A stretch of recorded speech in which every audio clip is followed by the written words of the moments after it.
Video berikutnya adalah bagaimana caranya membuat buku besar. Nah, buku besar formatnya sudah Ibu siapkan. Ingat di sini judulnya harus 3 baris, kita tulis Cefecopsis, buku besar, dan periodenya per Januari 2015. Ingat, prinsipnya buku besar adalah pecahan dari jurnal umum. Nah, kita sudah membuat jurnal umum di sebelumnya. Ini jurnal umum yang sudah kita kerjakan sebelumnya, ada seperti ini. Kita akan pecah. Nah, bagaimana cara memecahnya menjadi buku besar? Kita ingat kategori, ada 5 akun yang wajib diketahui. Pertama ada golongan harta, yang kedua golongan utang, yang ketiga golongan modal, yang keempat golongan pendapatan, terakhir golongan beban. Nah, kita lihat di sini. Transaksinya di tanggal 1 ada kas, kita tuliskan kas. Terjadi di tanggal berapa saja?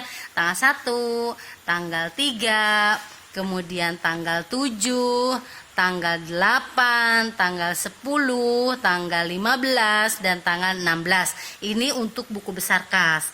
Berikutnya kita lihat ada modal. Modal terjadi tanggal berapa? Tanggal 1 saja. Berikutnya ada kendaraan. Kendaraan terjadi di tanggal 3. Berikutnya ada kas lagi, kas sudah ada, ini tanggal 3. Kemudian ada utang usaha. Utang usaha terjadi tanggal 3. Berikutnya ada kas, tadi sudah lagi masuk, ada pendapatan. Pendapatan jasa, ini di tanggal 7. Berikutnya ada kas, ada utang bank. Nah, ini di tanggal 8, kemudian ada perlengkapan di tanggal 10, kemudian ada beban gaji di tanggal 15, ada prive di tanggal 16. Nah, berarti berapa buku besar yang harus kita buat? Kita hitung. 1, 2, 3, 4, 5, 6, 7, 8, 9. Ada buku besar yang harus, ada 9 buku besar yang harus kalian buat. Nah, tinggal kita urutkan. Urutan pertama, buku besar pertama yang mana? Golongan harta. Berarti kas yang pertama ya, karena kodenya 101. Nah, setelah itu apa? Buku besar yang kedua. Selain kas ada apa di sini? Di sini ada kendaraan, ada perlengkapan. Kita buat dulu yang perlengkapan dulu, yang kodenya lebih mudah ya. Ini yang kedua, perlengkapan. Yang ketiga, kendaraan. Nah, harta sudah habis kan? Nggak ada lagi, tinggal golongan 2 yaitu utang. Kita lihat, ada utang usaha, ada utang bank. Berarti ini buku besar yang keempat, utang bank buku besar yang kelima. Nah, setelah itu golongan modal. Ada modal di sini. Ini buku besar yang keenam yang kita buat. Nah, berikutnya ada golongan pendapatan. Di sini ada pendapatan jasa. Ini golongan 7. Kemudian nah, ini masuk ke pendapatan prive karena dia berpengaruh terhadap modal. Kemudian terakhir ada golongan beban, ada beban gaji 9. Jadi kita pindahkan ke sini ya. Ini untuk buku besar kas ya. Yang pertama kita buat untuk buku besar kas, yang kedua urutan kedua di sini perlengkapan, yang ketiga kita buat untuk kendaraan, yang keempat kita buat untuk utang usaha, kemudian utang bank.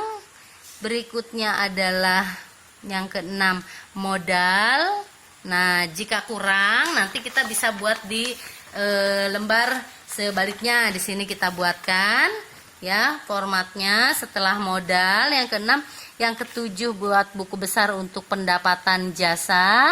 Yang ke-8 kita buat untuk buku besar pride. Yang ke-9 kita buat untuk buku besar beban gaji. Nah, Ibu akan pandu satu saja untuk membuat buku besar kas. Kita lihat kas terjadi di tanggal 1, tanggal 3.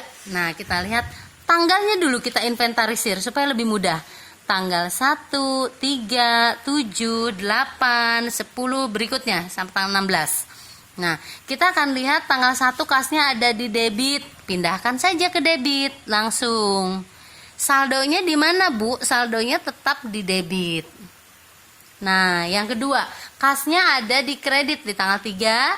Transaksi kedua di tanggal 3, kasnya di kredit 200 juta. Nah, kita tuliskan ini juga 200 juta. Satu lagi, Kasnya di debit tanggal 7 50 juta. Nah, di sini 50 juta berarti 300 ditambah 50, kita langsung saldokan 350 juta. Berikutnya seterusnya ya, silahkan dilanjut sendiri. Nah, kita lebih enak kalau yang transaksinya hanya satu. Misalkan perlengkapan terjadi di tanggal 10. Dia hanya tanggal 10, 5 juta ada di debit, tulis 5 juta di debit, saldo pun 5 juta di debit. Sudah selesai, seperti itu ya. Selanjutnya kalian yang harus menyelesaikan, Ibu tunggu hasilnya. Terima kasih.